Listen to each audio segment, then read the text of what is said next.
आज से देश में कई बड़े बदलाव होने जा रहे हैं। रेल का सफर महंगा हुआ और टिकट बुकिंग के लिए आधार कार्ड अनिवार्य हो गया है। पैन कार्ड के लिए आधार कार्ड जरूरी हुआ। क्रेडिट कार्ड के नियमों में भी बदलाव होगा। ये बड़ी जानकारी आपको दे रही हैं। बता दें कि आज से देश में कई बड़े बदलाव होने जा रहे हैं। रेलवे का सफर जो कि महंगा हो गया है।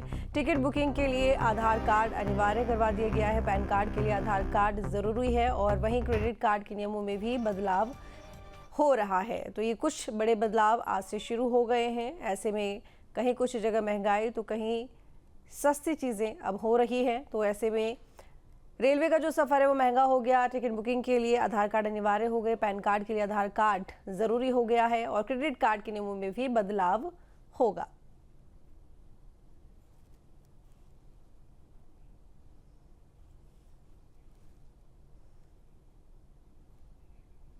तो बता दें आपको कि अब सफ़र रेल में महंगा होगा और जो टिकट के दाम है वो भी महंगे होंगे। वहीं अगर गैस सिलेंडर की बात करें तो उसमें यहाँ पर देखा गया है कि जो रेट है वो कम किया गया है और क्रेडिट कार्ड को लेकर भी जो नियम है उसमें बदलाव अब आपको देखने को मिलेंगे।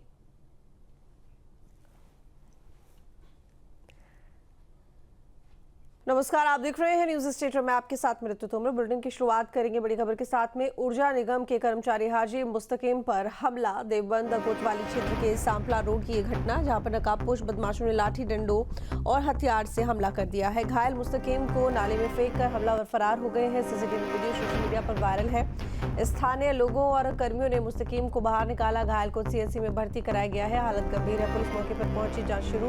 निगम अधिकारियों ने जताया रोष, कार्रवाई की मांग। कोतवाली प्रभारी बोले आरोपियों को बख्शा नहीं जाएगा। तो नकाबपोश बदमाशों ने लाठी डंडों और हथियार से हमला किया, जिसकी वजह से मुस्तकीम की हालत ठीक नहीं, हालत गंभीर, अस्पताल में भर्ती। ऊर्जा निगम के कर्मचारी हाजी मुस्तकीम पर हमला और देवबंद कोतवाली क्षेत्र के सांपला रोड पर ये वारदात हुई है, जहां पर ऊर्जा निगम के कर्मचारी हाजी मुस्तकीम पर हमला किया। नकाबपोश बदमाशों ने लाठी डंडों और हथियार से हमला किया है। घायल मुस्तकीम को नाले में फेंक कर हमलावर फरार हो गए। सीसीटीवी वीडियो सोशल मीडिया पर वायरल है। स्थानीय लोगों और कर्मियों ने मुस्तकीम को बाहर निकाला। घायल को सीएचसी भर्ती कराया। हालत गंभीर। पुलिस मौके पर पहुंची, जांच शुरू की। निगम अधिकारियों में नाराजगी, कार्रवाई की मांग। कोतवाली प्रभारी बोले आरोपियों को किसी भी कीमत पर बख्शा नहीं जाने वाला है। रायबरेली से खबर, जहां पर परिवार से नाराज होकर युवक ने खुदकुशी कर ली है। परिजनों ने कड़ी मशक्कत के बाद शव को नदी से निकाला और पुलिस पर लगाया लापरवाही का आरोप। शव को हाईवे पर रखकर जाम लगाया। पुलिस पर समय से नहीं पहुंचने का आरोप लगा है। तो बड़ी जानकारी आपको दे रहे हैं रायबरेली से, जहां पर परिवार से नाराज होकर युवक ने खुदकुशी कर ली है। परिजनों ने कड़ी मशक्कत के बाद शव को नदी से निकाला है। पुलिस पर लापरवाही का आरोप लगाया है। शव को हाईवे पर रखकर जाम लगाया गया। पुलिस पर समय से नहीं पहुंचने का भी आरोप लगा है। तो ये बड़ी जानकारी रायबरेली से, जहां पर परिवार से नाराज होकर युवक ने खुदकुशी की। परिजनों ने कड़ी मशक्कत के बाद शव को नदी से बाहर निकाला और पुलिस पर लापरवाही का आरोप भी लगाया है। शव को हाईवे पर रखकर जाम लगाया। पुलिस पर समय से नहीं पहुंचने का भी आरोप लगाया गया है। भदोही से खबर, जहां पर बैंक गए बुजुर्ग से धोखाधड़ी का मामला सामने आया है और रुपए जमा कराने की युवक ने मदद मांगी और 49,000 रुपए लेकर पकड़ा दिए नकली नोट। वहीं पीड़ित की तहरीर के आधार पर केस दर्ज। Police SOG team CCTV footage खंगालने में जुटी हुई है। तो भदोही से खबर, जहां पर बैंक गए बुजुर्ग के साथ में धोखाधड़ी का मामला सामने आया। रुपए जमा कराने की युवकों ने मदद मांगी और 49,000 रुपए लेकर पकड़ा दिए नकली नोट। पीड़ित की तहरीर के आधार पर केस दर्ज। Police SOG team CCTV footage खंगालने में जुटी हुई है। बस्ती से खबर, जहां पर हरैया तहसील में हाईकोर्ट के आदेश पर कार्रवाई। अवैध कब्जे पर जिला प्रशासन का एक्शन। एक मकान को किया गया ध्वस्त। भूमाफियाओं से सरकारी जमीन को खाली कराया गया। तो ये बड़ी जानकारी आपको दे रहे हैं बस्ती से, जहां पर हरैया तहसील में हाईकोर्ट के आदेश पर कार्रवाई की गई है। अवैध कब्जे पर जिला प्रशासन का एक्शन। एक मकान को ध्वस्त किया गया। भूमाफियाओं से सरकारी जमीन को खाली करा दिया गया है। तो जिला प्रशासन की टीम जो कि अवैध कब्जे को हटाने पहुंची, एक मकान को ध्वस्त कर दिया गया। तो बुलडोजर की कार्रवाई प्रशासन की तरफ से की गई। महा सार्वजनिक उपयोग की भूमि है। इसमें एक जनहित याचिका प्रस्तुत हुई थी और इसमें जांच कराई गई और पाया गया कि इन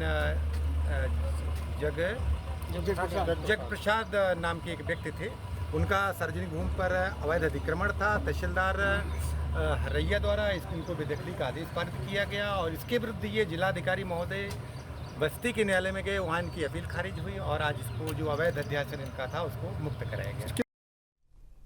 ओमैक्स बिल्ड होम को इलाहाबाद हाईकोर्ट में झटका लगा है। हाईकोर्ट ने दिया 25 करोड़ जमा करने का निर्देश। नोएडा परियोजनाओं में 50 अतिरिक्त फ्लैट जारी करने का निर्देश दिया गया है। तो बता दें कि ओमैक्स बिल्ड होम को इलाहाबाद हाईकोर्ट से झटका लगा है। हाईकोर्ट ने 25 करोड़ जमा करने का निर्देश दिया। नोएडा परियोजनाओं में 50 अतिरिक्त फ्लैट जारी करने का निर्देश भी है।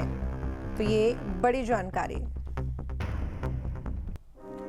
सिद्धार्थनगर से खबर, जहां पर एक्सीडेंट में युवक की मौत का मामला, जिसमें कब्र से निकाला गया युवक का शव। परिजनों ने जताई है हत्या की आशंका। डीएम और एसपी को लिखित शिकायत भी दी थी। जिलाधिकारी के आदेश पर निकाला गया शव को पोस्टमार्टम के लिए भेजा गया है। तो बता दें आपको कि यहां पर पुलिस की कार्रवाई जारी है। शव को कब्र से निकाला गया है पोस्टमार्टम के लिए और शव को भेजा गया पोस्टमार्टम के लिए। तो बता दें कि जिलाधिकारी के आदेश पर ये शव निकाला गया है।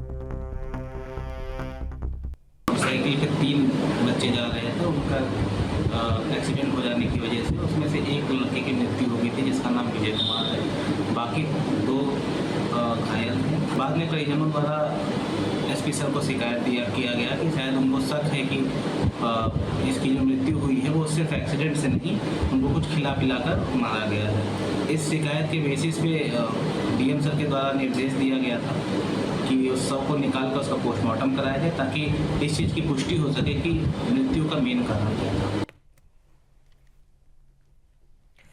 सहारनपुर से खबर, जहां पर 2 फीट के 32 साल के युवक की शिकायत। पुश्तैनी मकान की नाली पर कब्जे का आरोप। कार्रवाई के लिए अधिकारियों के लगा रहे चक्कर। बोले सीएम योगी से करूंगा मुलाकात, सीएम योगी से मिलकर न्याय की गुहार लगाऊंगा। तो ये बड़ी जानकारी सहारनपुर से, जहां पर 2 फीट के 32 साल के युवक की शिकायत और पुश्तैनी मकान की नाली पर कब्जे का आरोप है। कार्रवाई के लिए अधिकारियों के चक्कर लगा रहे हैं। बोले सीएम योगी से करूंगा मुलाकात, सीएम योगी से मिलकर न्याय की गुहार लगाऊंगा। मामला ये है, ये एसडीएम साहब के पास हम इस वजह से आए। हमने डीएम साहब से भी एप्लीकेशन दी थी, एसडीएम साहब से भी दी थी। एक तो नाली सरकारी नाली है, सरकारी सीमत है। सर साहब लोग का पैसा 2 बार लग चुका है उस मामले पे। उसी के ऊपर मेरा घर है। उन लोगों ने पहले 2016 में ये दरवाजा बंद कर दिया था मेरी दुकान का। तो इससे 4, 5वां एसडीएम जो था यहाँ पहले, उन्होंने मौका मैंने किया था और मेरी दुकान का दरवाजा उन्होंने जाके मौके पे खुलवाया था। मैं है अपराधी किस्म के लोग, और अब उन्होंने मेरी नाली का पानी बंद कर दिया, जिसकी वीडियो मेरे पास संलग्न है। मुझे इरादा करे क्या लखनऊ पहुँचने का। अगर मुझे आज से इंसाफ न मिला, सावन में मैं लखनऊ पहुँचूंगा।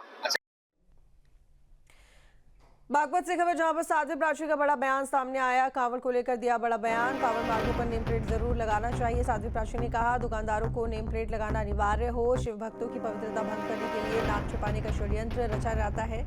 ऐसे में नेम प्लेट लगाना जरूरी है।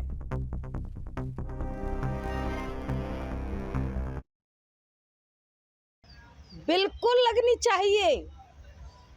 हिंदुओं का ये कावड़ का जो मेला है, ये धार्मिक मेला, शिव के प्रति अनन्य भक्ति का ये एक मेला है। इसमें पवित्रता का विशेष ध्यान रखना चाहिए। और रास्ते में नाम बदल करके जो कावड़ उठाने वाले भोले हैं, उनके पवित्रता को भंग किया जाएगा, तो ये उचित नहीं। नेम प्लेट होनी चाहिए। इसमें प्रॉब्लम क्या है मेरे भाई? अपना ओरिजिनल नाम बताने में दिक्कत क्यों है? जहाँ भक्ति है हर शब्द में, कथाओं में छुपे हैं दिव्य रहस्य, और ज्योतिष देता है जीवन को दिशा। धर्म से जुड़ी हर बातों को जानने के लिए हमारे चैनल स्तुति को सब्सक्राइब करें। चैनल पर जाने के लिए इस लिंक पर क्लिक करें।